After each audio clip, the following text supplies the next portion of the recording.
Now, our next guest is here to talk about a very new and novel topic, blockchain technology, and in particular, cryptocurrency. This is a new industry. It's cutting edge technology that is rightly described as the digital wild, wild west.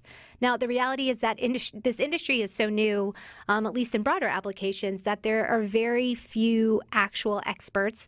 We are lucky to have both an early adopter, a proven expert, and major industry player with us today, Fred Thiel. Fred Thiel is the CEO of Marathon Digital Holdings, which is described as a publicly traded digital asset company that mines cryptocurrencies with a focus on the blockchain ecosystem and the generation of digital assets. Fred, welcome to the show. Good morning. How are you? Good morning. I am great, and I'm very excited to have this conversation. Now, look, I became involved with Bitcoin in particular as an issue about 6 months ago when a question arose about the Security and Exchange Commission and potential regulatory interests. This is a hot topic, but as is the case, one phone call led to another phone call, about 10 podcast sessions where I was trying to find out more information, connecting with leaders in Wyoming. And now I'm at the point where I'm thinking through various applications that blockchain technology can be used to improve environmental outcomes. So it's one of these issues where when you start learning about it, things can pick up pretty quick. But a lot of folks listening are not familiar with the digital asset universe and what Marathon Digital Holdings does. Can you give us just a brief 101 of the digital asset universe and Marathon's relative role? Sure. So Marathon is very involved in the Bitcoin blockchain, and you can kind of associate the Bitcoin blockchain to what TCP/IP was for the internet. So if you go back to 1997 in the internet days, for those of you who are old enough to have kind of been online in those days, you essentially had some websites. You had this thing called a Netscape web browser that you could use to watch the content that was on those websites. You had very rudimentary video streaming. Mostly it was text content. And you could search using Alta Vista and other search engines like that and find content. But that was kind of all you could do on the internet. The world of digital assets today is kind of in that same stage. It's very early on. The Bitcoin blockchain, think of it as a ledger. It's like in your bank account, you see transactions, money coming in, money going out of your bank account. Well, the Bitcoin blockchain is like one big central system that a bank would have. And you see transactions going from one person to another, one wallet to another. And those are assembled into what are called blocks. That's why it's called a blockchain. And those blocks are interconnected one after the other. And once a block has been written, it can't be rewritten, it can't be overwritten, it can't be erased. So it's an indelible record. Why is that important? Well, in centralized systems like in a bank, for example, the bank can change the balance in your account at any time. In the blockchain, nobody can change the balance in your wallet because it's indelible and it's been written kind of metaphorically in stone. So blockchain technologies allow for trustless interaction. There isn't a central authority and intermediary. So if you think about money in your bank account, well, the IRS can garnish that. Creditors can access it. Money in a digital wallet, unless that wallet is held on a central exchange or via a central custodian, nobody can access it. It's yours. So what digital assets and digital technologies bring to the common average investor, the average asset holder, is a way to be fully in control of their assets. And specifically around Bitcoin, Bitcoin is a store of value. It's kind of a record of property, if you would, that no government controls. So nobody can inflate it or deflate it at whim. And it's an asset that is specifically limited. There will only ever be 21 million Bitcoin. And we've already mined 90% of the Bitcoin that could ever be mined. The last Bitcoin will be mined around 2140, so long after I pass away. But essentially what Marathon does is we operate large data centers with computers whose sole purpose is to assemble transactions into these blocks, calculate the blocks, and then we run a competition against our peers in the industry to see who can come up with the right mathematical proof, or think of it as the right answer to a math problem. And if we are first in doing that, then we win the block and we are paid in Bitcoin by the blockchain for that.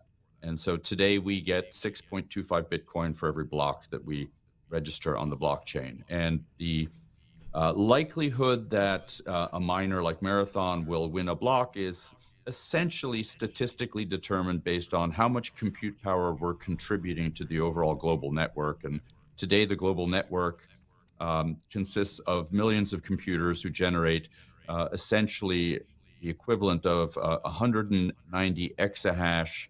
A hash is a calculation, so think of it Mm. as 190 million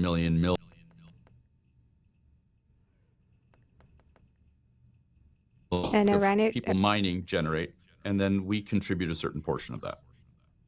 Okay, great. I think you broke that down really well. Look, there's a lot of issues that have come about. I think some of this is misinformation spread about by people who are just generally critical of this whole idea because it really exceeds a level of control that that traditional currency and the institutions built around them are used to.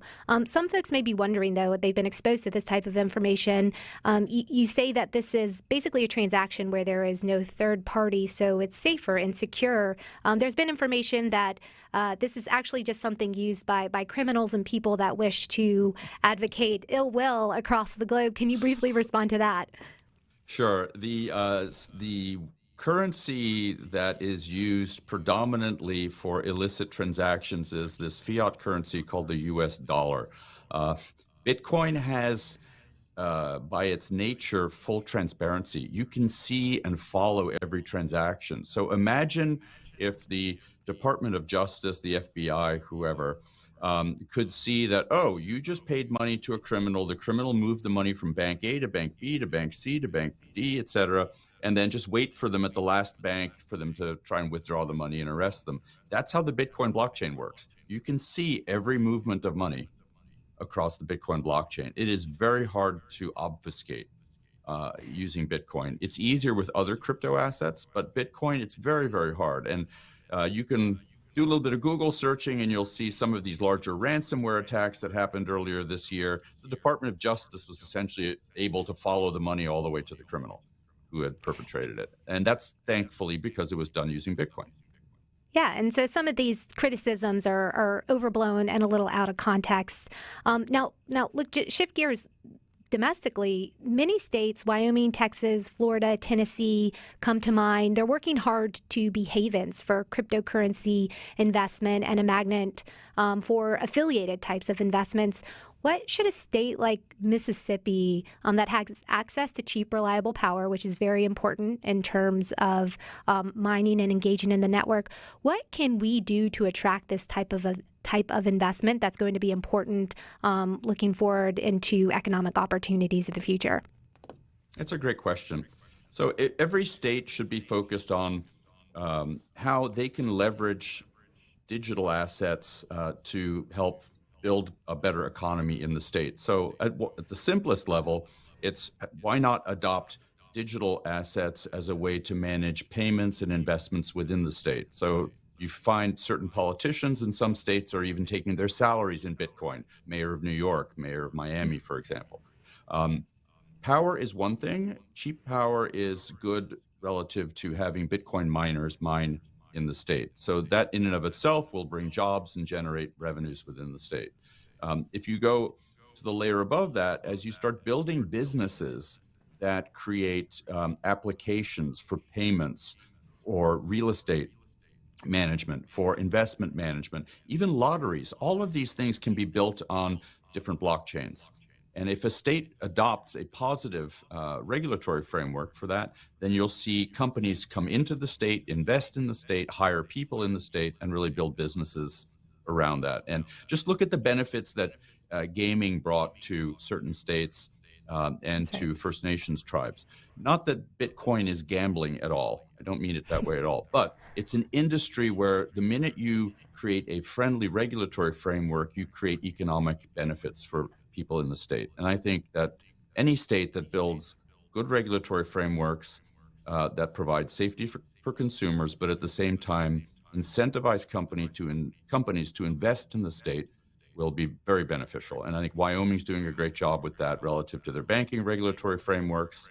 I think any state can do that, and really open up their economy more to digital assets. Well, you've certainly given us a lot of food for thought. In 10 seconds or less, what are you looking forward to in 2022 when it comes to growth and use of Bitcoin the most? Just seeing it enter the mainstream to a greater and greater extent, and seeing potentially 300 million US bank accounts offer the ability to buy, sell, and hold Bitcoin. That's amazing. Well, Fred, thank you so much for your time, for joining. This is a great conversation, and hope you have a happy new year. Thank you very much. Same to you.